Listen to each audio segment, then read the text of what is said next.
of Marcos, who is campaigning in the family's bailiwick of Ilocos Norte. Yeah? Sierra Arcangel there reporting.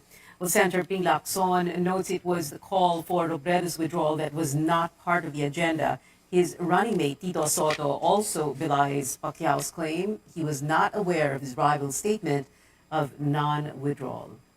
In an interview on Politics as Usual last night, Pacquiao's campaign manager, Buddy Zamora, said the press conference was discussed with the center without their knowledge. He also said it may have been, quote, fortunate that Pacquiao did not make it.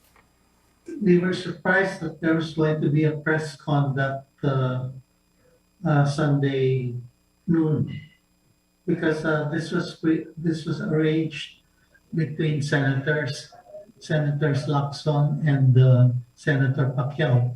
We didn't know what was to happen because that everything transpired between the two senators while Senator Pacquiao was in Jensen, while the rest of us were all enjoying our Easter vacation. I found out about it Saturday night. Isko Moreno, meanwhile, not done lashing out at Robredo following the controversial press conference. This time he wants Robredo to prove her campaign did not ask him and fellow presidential bets to back out. Moreno also told spokesperson Barry Gutierrez to stop speaking on her behalf. I challenge the Honorable Vice President, pasinungalingan nyo kami. Pasinungalingan nyo kami kung di kayo nag-attempt. Nang makita ng taong bayan ang katotohanan, kung sino ang fake, kung sino. Kasi hindi ako papayag na mabuladas ninyo ang tao na kayo ay santa, pero kayo ay santita. Pari, tabi ka na sa Gedli. Pagsalitain mo yung amo mo. O baka hindi pa mabasa. Kailangan yung teleprompter. Gutierrez only responded K, an abbreviation of OK. Last night, Moreno's campaign head of volunteers, Gilbert Lawenco, admitted the call on Robredo to withdraw from the race was spontaneous and off script.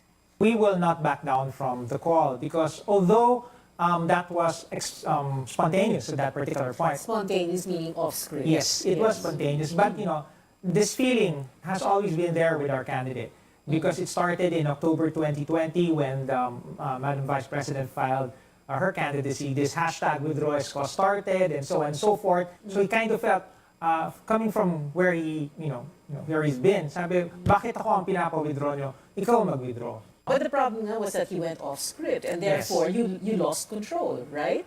No, because we always we always anticipate that our candidate will sometimes go off script because he's very transparent. He will tell you what he feels at that particular moment. Lawenco insists Moreno's call on Robredo was based on survey numbers and not because she is a woman.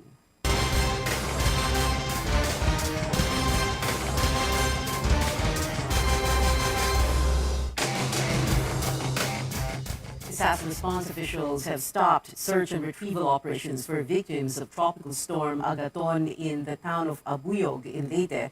Retrieval teams were pulled out yesterday. The local government has so far reported at least 103 deaths from landslide, but only 50 bodies have been recovered so far. Nationwide, deaths from Agaton have risen to 178. 8 people were injured. 111 are still missing. 18 cities and municipalities are currently under a state of calamity, including the entire province of Davao de Oro. Straight ahead on Newsnight, police are investigating the shooting in Bukidnon during a meeting with presidential candidate Leody de Guzman. The labor leader suspects the involvement of authorities and some business entities. And 5 cities in Metro Manila report 0 COVID-19 cases. Details right here on CNN Philippines.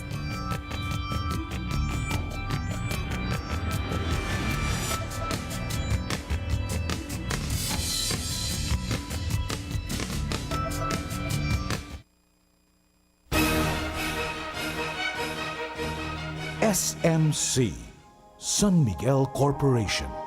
Bisag unsang industriya ang sudlan niini, tinguha sa SMC ang pag-uswag o paglambo sa mga Pilipino. Karon, gikan sa SMC, aniya na ang SMC Davao Cement. SMC Davao Cement. Gama sa Davao, para sa Mindanao. SMC Davao Cement. Ato ni Bay.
Welcome back. Presidential candidate Calyodi de Guzman alleges collusion between local authorities and some business entities after yesterday's shooting incident left 5 people wounded in Quezon town in Bukidnon.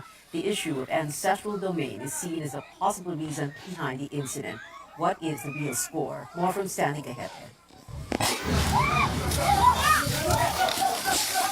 The shooting incident in Quezon, Bukidnon brought fear and confusion for the local indigenous community fighting for ancestral rights. Presidential candidate Leody de Guzman says the incident must have involved authorities and some business entities with the intent to grab some land from the tribe.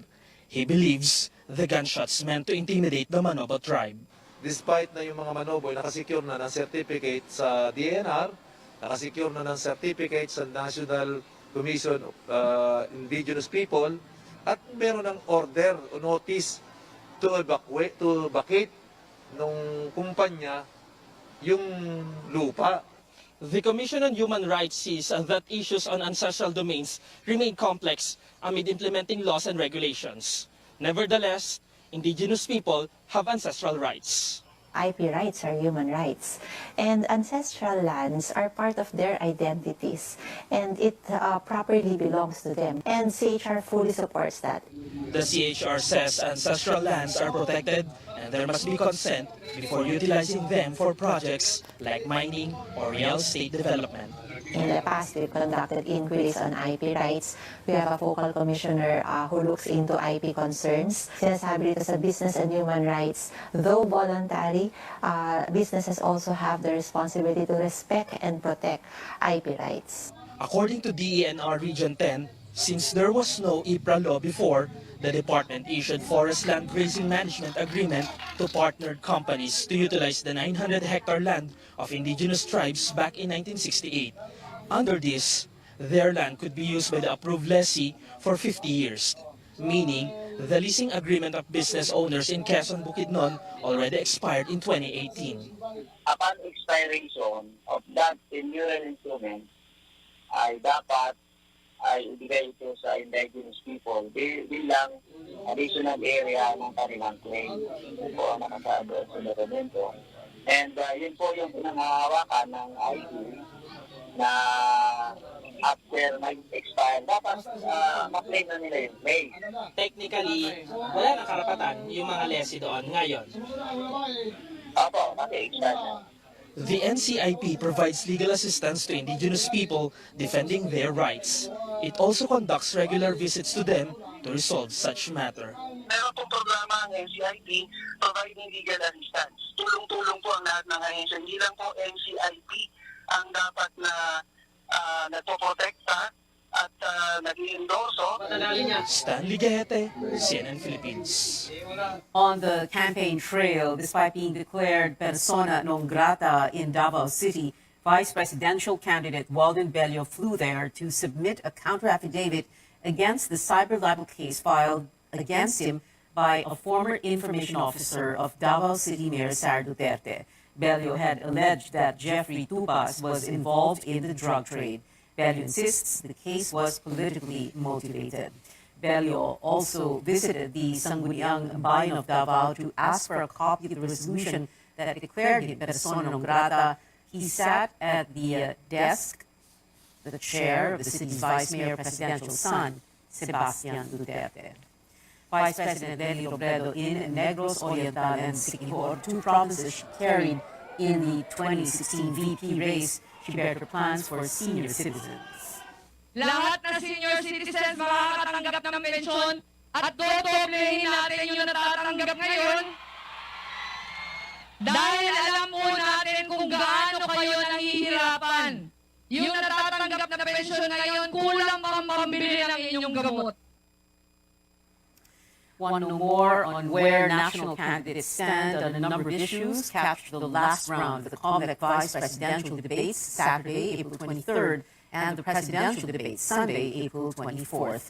The VP Town Hall debate will tackle issues of various sectors such as indigenous peoples, persons with disabilities, overseas workers, and the LGBTQ community. While the Presidential Town Hall debate will discuss electoral reforms, education, and economic infrastructure, including the digital space. COMELEC kicks off the delivery of ballots across the country for the May 9 elections. Election watchdogs, the police and armed forces, were among those who witnessed the sealing of delivery trucks Tuesday night. The poll body hopes to finish the deployment of ballots by May 5. As Filipinos prepare to cast their ballots, health officials want COMELEC to limit the time of voters inside polling stations to avoid crowding. Only 10 persons are allowed to enter a classroom at once. Isolation polling places will be set up for those showing COVID-19 symptoms. Health spokesperson Maria Rosario Vergere says safety officers should also be deployed. She advises the public against loitering after casting their votes. Minsan, di ba, it takes too long for a person to cast their votes, nakipagkwentuhan pa dun sa mga kakilala sa loob. So baka dapat limitado tayo, 10 minutes, 15 minutes, I don't know. So that we can minimize yung pagkakasama-sama ng bawat tao sa isang pwesto. Pagdating din sa labas na agad, diretso. I think this is very important for us to prevent further yung crowding dun sa area because that would be one of the major challenges come election day. The DOH appeals for strict compliance to health protocols to prevent a surge after May 9th. CNN Philippines is seeking COMELEC's reaction to the recommendations.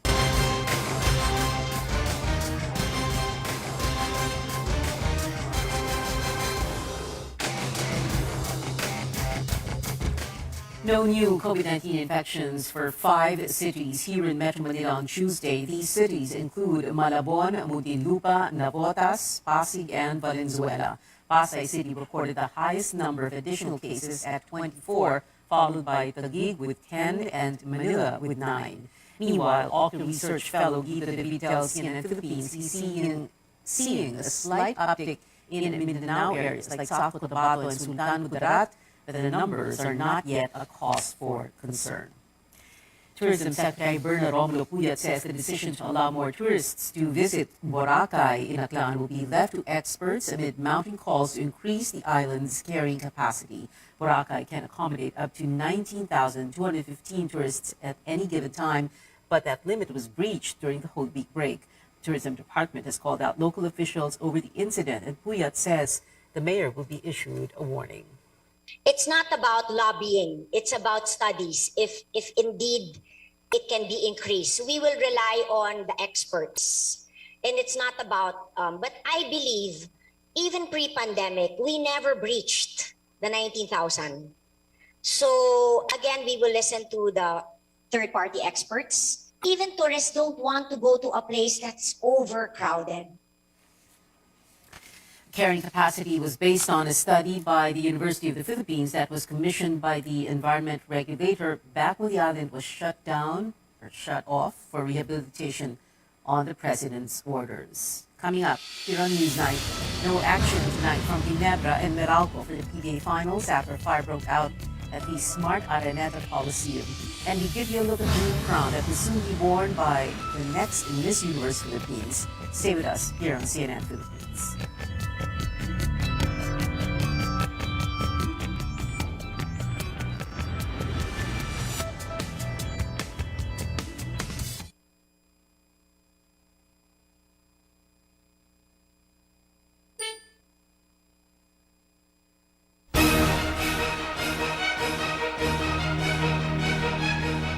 SMC, San Miguel Corporation. Bisag unsang industriya ang sudlan niini, tinguha sa SMC ang pag-uswag o paglambo sa mga Pilipino. Karon, gikan sa SMC, aniya na ang SMC Davao Cement. SMC Davao Cement, gama sa Davao para sa Mindanao. SMC Davao Cement, ato ni Bay.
Welcome back. Ginebra and Meralco's showdown for the PBA Governor's Cup title is put on hold because of a fire earlier today at the Smart Araneta Coliseum. The fire was put out at 1:08 p.m., a little under 5 hours before the supposed 6 p.m. match. But the PBA rescheduled the game for the safety of fans, players, and staff. The Araneta group says the fire caused no injuries. The 3x3 second conference grand final set earlier today also suspended. Game 6 of the Governor's Cup Finals will now take place on Friday at 6 in the evening at the MOA Arena. Tickets to tonight's game are refundable at the Big Dome. The Gin Kings are shooting for one more win to retain the championship. And for pageant fans, the new crown for our next Miss Universe Philippines is here. Take a look at the La Mer en Majesté crown adorned with pearls to pay homage to the sea. It was made in partnership, or the crown was made in partnership with international brand Jewelmer. Only 10 days are left until someone gets to wear this, with the coronation set for April 30th at the Mall of Asia Arena. And that is it for tonight. Join me again on News.ph at 7 p.m. I'm Pia Ontiveros for Newsnight, where we go above and beyond the headlines.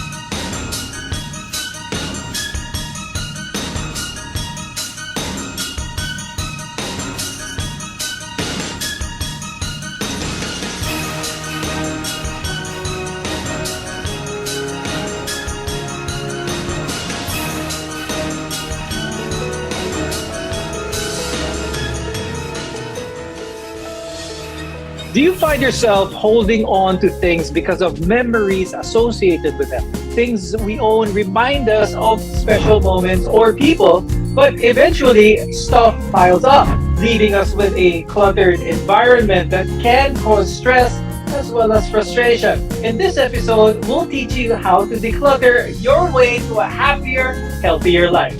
I'm Dr. Freddy Gomez, and we bring you the knowledge and care you need, especially in this time of COVID-19. You're watching MedTalk Health Talk only on CNN Philippines.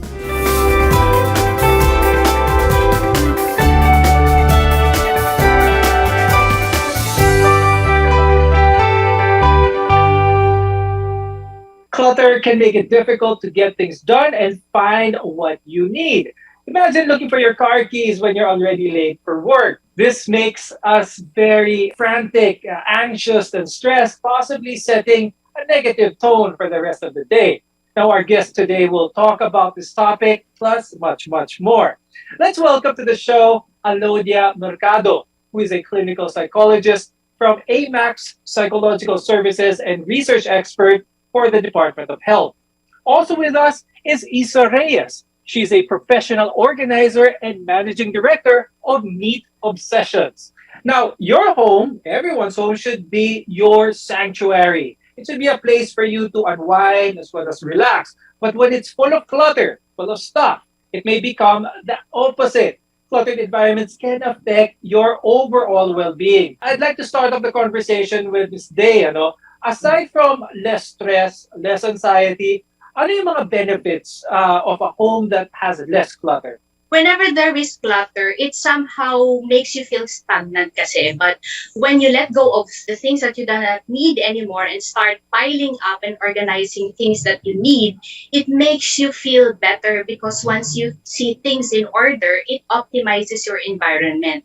Thus, your mood and your mind. Mas nagiging kalmado yung ating pakiramdam and the state of mind whenever we have a good environment. Having a cleaner space boosts the mind, enhances focus, mas maganda yung productivity. So, mas maganda siguro, mas maganda, mas creative ang tao kapag decluttered. But, Ms. Day, ano kayang problema? Bakit mas madalas hindi nagiging organized ang tao kung all of these benefits are there? Well, actually, it's a natural thing to happen for human beings to have clutter in their environment. Kasi psychologically speaking, we are very sentimental in nature. Most especially as Filipinos, we wanted to collect things. We wanted to make sensible of the things we encountered in the past. ganun nakastructure yung brain natin kasi bigger part of our brain is responsible for our emotions na nakabind sa mga objects that we have in our environment. Kaya it's really natural for everyone to have their own clutter in their environment. In this time of COVID-19, we want to make sure that we're at our healthiest. All of us want to be healthy, of course. Not only should we exercise, fuel our bodies, we should also make sure that our space, that space that we are in, is neat and tidy. Now, Ms. Day, pag-usapan naman natin, aside from the psychological health, physical health. Meron bang physical health advantage ang isang lugar na less clutter? Actually, a lot of researchers had already proven that. So, isa sa mga benepisyo ng pagde-declutter physically or in terms of health is for us to rid off some allergens, so yung mga things that shouldn't be in our environment. So, kapag mas mababa yung allergens natin, mas mababa yung stress level natin.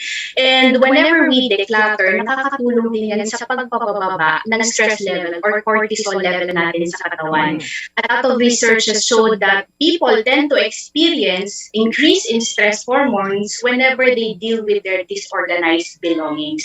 And when you often experience stress in a daily basis, it becomes chronic and it becomes different in terms of the structure of the brain. Kumbaga, nag-iiba ang structure of the brain whenever you are exposed to chronic stress. Kaya it makes you more stressed. So parang ang logic is, these clutters can make you stressed. It can change the structure of the brain, and once it changed already, it makes you more stressed on a daily basis. When you have too many things lying around, someone might feel like that they're not in control in their life. May loss of control for that matter. Ms. Isa, pag-usapan naman natin yon. Can having clutter constantly, could this lead to a lack of self-esteem ng isang tao? I always say that if there's one thing in your life that you can fully control, those are the things that you own. Because one, they don't have any reaction, they cannot complain because those are just things. But most often than not, like if clutter pile up, diba? Parang what happens is our things controls us. Parang ganun yung nangyayari. Like we don't want to go inside a particular room because I'm just going to be stressed out. Most often than not, it's our storage room that we don't want to go in. Diba? Na parang, I don't want to go in that. I will just feel mag-hyperventilate lang ako sa loob niyan, right? And because instead of us being in control over that particular room or yung kalat natin, sila yung nagko-control sa atin pabalik. On that note, being an expert in organization, ano yung mga telltale signs? Ano yung mga red flags ng isang tao that may point to na they need to declutter? What happens is that parang yung mga tao sa paligid niya, yun kadalasan yung tumatawag sa akin, can you help my mom? Or can you help, parang my husband because nag-hoard siya.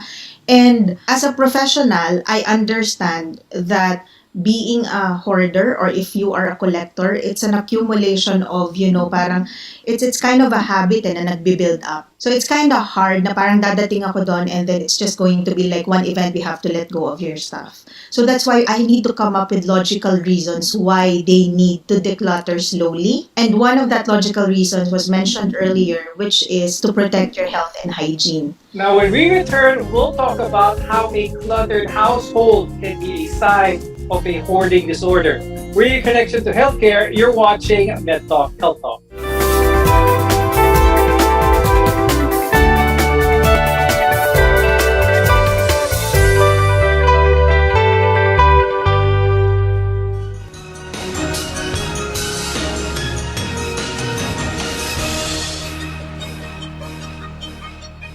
SMC, San Miguel Corporation. Bisag unsang industriya ang sudlan niini, tinguha sa SMC ang pag-uswag o paglambo sa mga Pilipino. Karon, gikan sa SMC, aniya na ang SMC Davao Cement. SMC Davao Cement. Gama sa Davao, para sa Mindanao. SMC Davao Cement. Ato ni Bay.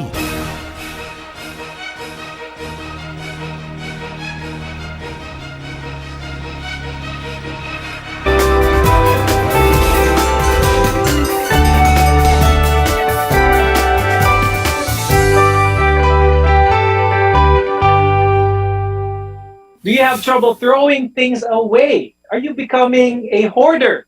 This is MedTalk Health Talk. I'm Dr. Freddy Gomez, and we're together in health. Physical clutter can become an obsession. We may sometimes find ourselves surrounded with stuff we can't get rid of because they have some form of sentimental value or possibly can become potentially useful in the future. Not everyone who has clutter at home has a hoarding disorder. I want everyone to understand that. But let's try and find out some of the red flags for this. Miss Day, pag-usapan natin yon. A lot of people may be able to relate to this. Tinatago yung kahon ng binili nilang appliance, probably feeling nila magagamit nila yung kahon later on or, things like that. But when is it now a problem of hoarding? The first is that we're going to consider is the impairment or dysfunction. Is the person already incapacitated to perform his or her duties at home because of excessive clutters in the environment? Since all of the things that a hoarder is really treasured, no, they often feel awful to let go of things regardless of its value. Kahit minsan wala nang silbi yung object, they still find satisfaction in keeping it. And I have heard a lot of members of the family of a person who is hoarding usually reads of things of a hoarder in their own absence at home. And it creates attention dun sa hoarder because all of a sudden, pag uwi nila, wala na yung mga gamit nila. And masasabi natin that it would create even more serious concerns on their mental health kasi I have seen a lot of people who commit suicide or ended their lives because of simply reading off their objects or important things at home. Now, my question for Isa is, why do you think people hoard? One is probably they're filling up a void, and it's also a process because it's difficult that we're going to do it at one go without them realizing and accepting in themselves that they need to let go, they need to declutter. Some people with a hoarding disorder may also experience possibly other mental health disorders. Is this possible, Ms. Day? Could you give some examples if so? Is highly related to other disorders such as depression, anxiety, and ADHD, and even trauma. Based on my experience, when we're talking about the common cold, which is depression, most of them do not like to work or to stand up from their own bed. And their energy is very much limited to just survival activities such as eating and sleeping. Doon na lang umiikot yung buhay nila. And most of the time, they find it very challenging to declutter. That's why when you see a person experiencing depression, anxiety, and ADHD, you can see their environment really messy. Hoarding, as studies have suggested, can be seen in those as early as 11 to 15 years old, and it can get worse with age. Now, hoarding is also common in older adults as well. Ms. Isa, ano yung mga risk factors that one may develop itong hoarding na ito? I think what happens is dun sa mga nagho-hoard ng gamit, parang it's parang they're having a hard time getting off that habit of buying and collecting. And collector kasi make sure that they take care of their things. Kumbaga parang when they buy something, they know where to put it, they know where to probably hang it or keep it, store it. That's a collector. While a hoarder, on the other hand, parang when they buy or when they get things, they don't think of saan ko ba to ilalagay. It's really just the action of, acquiring and getting that item without realizing that it will again affect them, physically, mentally, emotionally. What are the sort of steps in order to address the hoarding disorder, possible treatment, management scenarios for this? Yes, whenever, kagaya ng sinabi ni Ms. Isa, it's very difficult to make a person who is suffering from hoarding disorder to really understand the underlying reason of doing so. But we can start with simple psychoeducation or making the person aware of the nature of what he or she is experiencing. The family dynamics is really very important in managing and treating this kind of issue because ang sabi nga, ang sakit ng kalingkingan ay sakit ng buong katawan. Kaya it's very important that there is dynamism, there is a process that has to be done within the family because by the end of the day, this is not an issue of the person who is hoarding only, but I guess all members of the family that they have to fill in a certain emotional support to that person who is suffering. Is it common for just one person, the person who is hoarding, to be the focus of attention here? Or is it possible na merong mga enablers ito sa buhay niya? I would say that there's a certain hormone that is being produced when you are hoarding that is very much similar to addiction. And it's so much difficult to deal with urges and cravings whenever we talk about hoarding behavior and how they are getting motivation from doing so. Kaya napaka-importante that each of members of the family would understand the triggers of this person moving towards their collecting or hoarding behaviors, which are not on the normal orders. So mahalaga na maintindihan ng tao kung ano ba yung mga sitwasyon, objects, people na mas nakakapag-push sa kanila na mag-hoard. So it's more on like understanding themselves better so that they can do better decisions in the future. When we return, we'll help you ditch the things that are making your house unorganized. Your health is our mission. This is Med Talk Health Talk, and we'll be right back.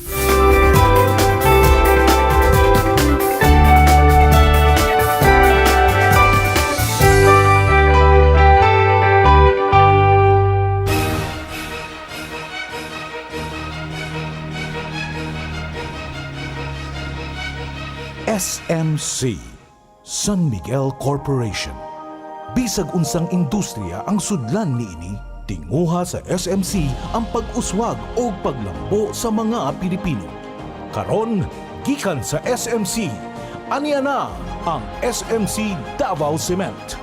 SMC Davao Cement. Gama sa Davao, para sa Mindanao. SMC Davao Cement. Ato ni Bay.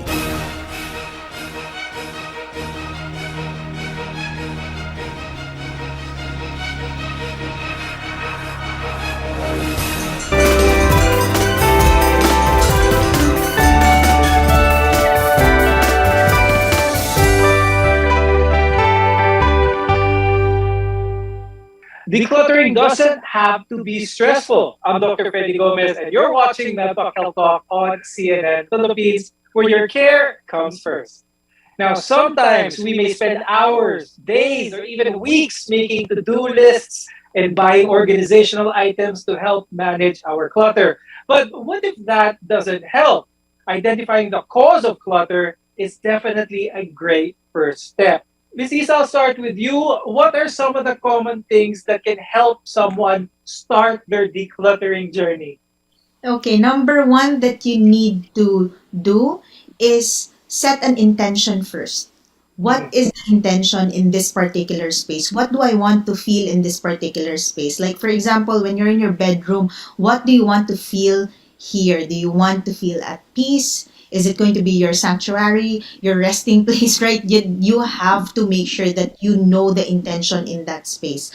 Because with that intention, that's where you will start. Now, on the technical part, then as mentioned earlier, you only have to remember three things. You can actually be organized without throwing first, because I understand that decluttering is already an overwhelming task.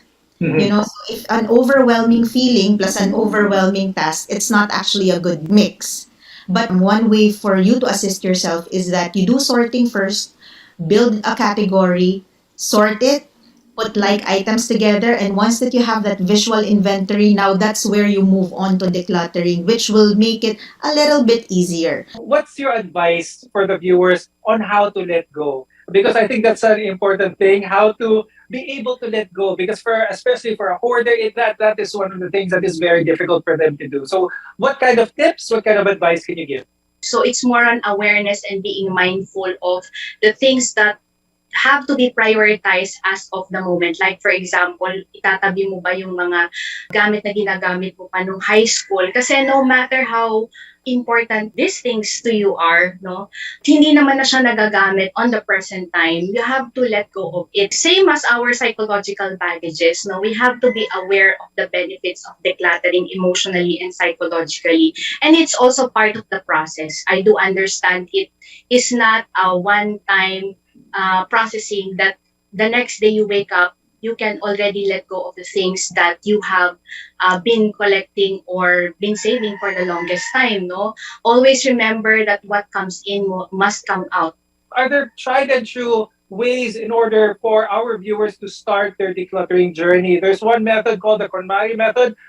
Could you say something about this? Yeah, I'm actually a KonMari consultant in training. I discussed my personal method, which I call the homeward technique. That is the process of you going home to your home. And it's the three-step process. It's sorting, detaching, and rehoming. And I would always say in sorting, you know what you have because that's when you put like items together. In detaching, you understand what you need. And that is the process of, looking at things objectively. And in rehoming, you accept what is left. So you just have to remember three important steps. And I think it's very more applicable for Pinoys, especially we're highly sentimental. There's always a story to tell. Like, bigay ng lolo ko, bigay ng kapitbahay ko, nakuha ko nung unang sweldo ko. So that's why I created that technique. And you can watch my videos. I explain there how to do it, but it's easy to remember. It's easy to follow. And you don't have to be hard on yourself at the get-go where you have to let go right away, but actually, understanding the commitment in taking care of your things. This discussion was definitely very, very helpful. Thank you very much, political psychologist Ms. Alodia Mercado and professional organizer Ms. Lisa Reyes, for sharing your expertise, sharing your advice. I'm sure a lot of our viewers were enlightened by this episode. As we start to control the clutter, we take better care of ourselves. Instead of spending time rummaging through your things, you can spend that time more productive elsewhere with your loved ones. If it's something that you can't control, don't be afraid to ask and seek professional help. Stay safe, everyone. We want to be your partner for a lifetime of good health. I'm Dr. Freddy Gomez, and this has been Mental Health Talk on CNN Philippines.